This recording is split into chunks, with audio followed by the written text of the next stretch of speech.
أعوذ بالله من الشيطان الرجيم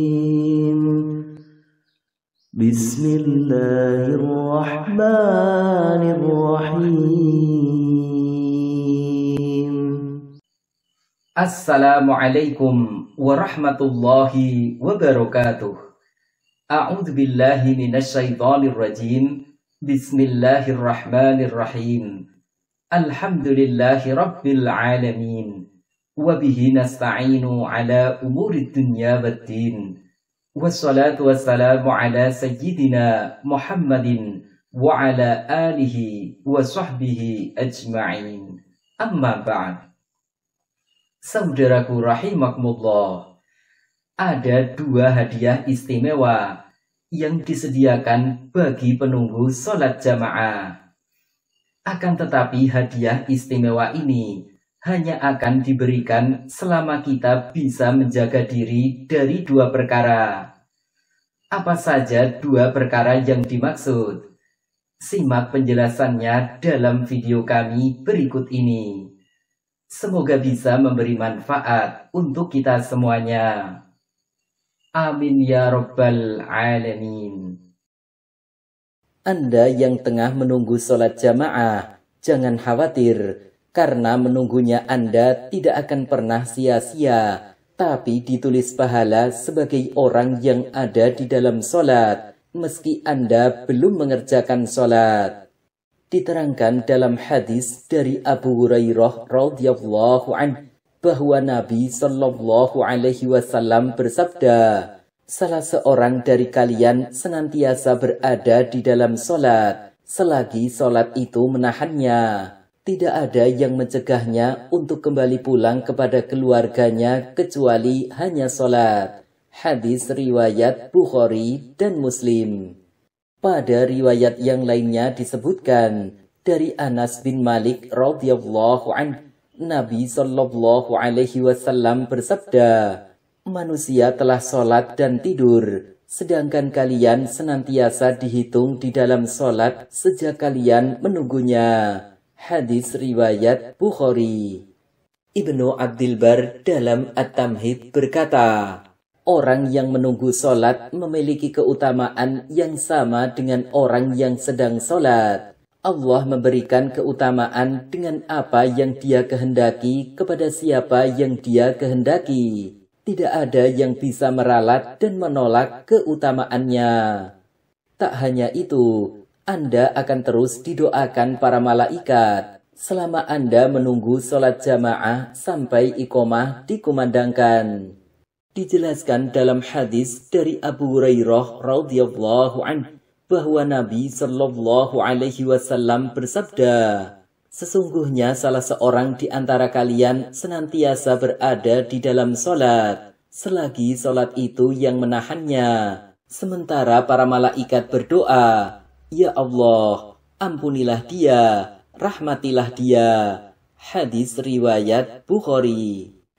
Doa para malaikat ini berarti ampunan Allah dan kasih sayangnya kepada hambanya. Ibnu Abdul Bar dalam At-Tamhid menjelaskan, dan ketika malaikat memintakan ampun untuknya, hal itu menunjukkan adanya ampunan Allah Ta'ala untuknya insya Allah. Tidakkah engkau tahu bahwa menuntut ilmu agama merupakan amal yang paling utama? Hal itu hanyalah karena wallahu ta'ala a'lam. Malaikat meletakkan sayapnya untuk berdoa dan memohonkan ampun untuknya. Ibnu Battal dalam Syarah Sahih Bukhari berkata, barang siapa yang banyak dosanya dan ia ingin Allah menghapusnya dengan tanpa susah payah, maka hendaklah ia menetapi tempat sholatnya setelah sholat untuk memperbanyak doa para malaikat dan istighfarnya mereka. Karena doa mereka diharapkan dikabulkan, sebagaimana firman Allah, dan mereka tiada bisa memberi syafaat melainkan kepada orang yang diridhoi Allah.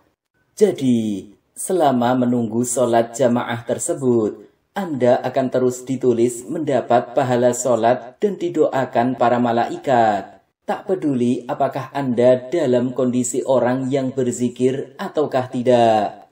Ibnu Abdil Bar dalam At-Tahmid berkata, baik orang yang menunggu sholat itu dalam kondisi ingat atau berzikir, ataupun dalam kondisi orang yang lalai. Bahkan seandainya Anda berpindah dari tempat sholat Anda ke tempat yang lain, insya Allah Anda akan tetap mendapat pahala keutamaannya, selama niat Anda adalah menunggu sholat.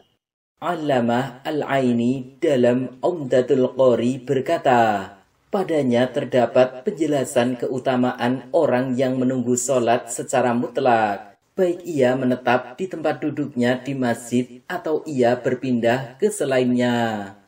Imam Zarqoni dalam Syarah Zarqoni berkata, seandainya seorang perempuan duduk di tempat sholat rumahnya menunggu waktu sholat yang lain, maka tidaklah jauh ia termasuk dalam makna hadis, sebab ia menahan dirinya dari perilaku karena suka kepada sholat. Ibnu Alan dalam Dalilul Falihin berkata, sebagaimana juga mencakup menunggu di masjid dengan hadir seawal mungkin, atau menunggu di rumah dan di pasar agar segera bisa hadir ke masjid. Hal ini karena pikiran dan hatinya selalu terikat dengan sholat. Hatinya selalu hadir dan merasa diawasi, tanpa lalai dari keutamaan ibadah jasmani tersebut sedikitpun. Hanya yang penting dicatat di sini, pahala keutamaan itu akan didapat dan tidak batal selama kita bisa menjaga diri dari dua perkara, yakni pertama, tidak berhadas selama menunggu sholat jamaah, baik itu hadas kecil ataupun hadas besar. Artinya wudhu kita tetap terjaga dan juga tidak datang sesuatu yang mewajibkan mandi besar.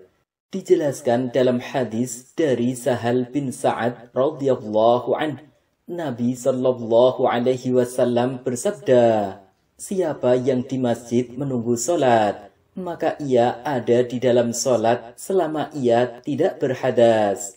Hadis riwayat Ahmad, Nasai, dan Ibnu Hibban. Imam Ibnu Hajar dalam Fathul Bari menjelaskan, perkataan beliau selama ia tidak berhadas menunjukkan bahwa hadas itu membatalkan pahalanya, meski ia terus duduk. Imam Qastolani dalam Irsyadus Sari berkata, jika ia berhadas, maka terhalangi istighfar mereka para malaikat. Kedua, tidak berbuat menyakiti di dalam masjid atau tempat sholat, baik terhadap malaikat atau kepada manusia.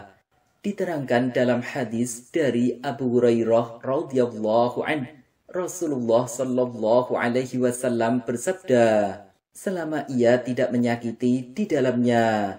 Hadis riwayat Ahmad, Bukhari, Muslim, dan lainnya. Imam Ibnu Hajar dalam Fathul Bari menjelaskan, perkataan beliau selama ia tidak menyakiti di dalamnya, artinya tidak didapati menyakiti kepada malaikat dan orang Islam dengan perbuatan atau ucapan. Ibnu Alan dalam Dalilul Falihin berkata, mayoritas ulama menakwili dengan menggunjing dan memukul, karena hal itu lebih besar dari kejelekan hadas.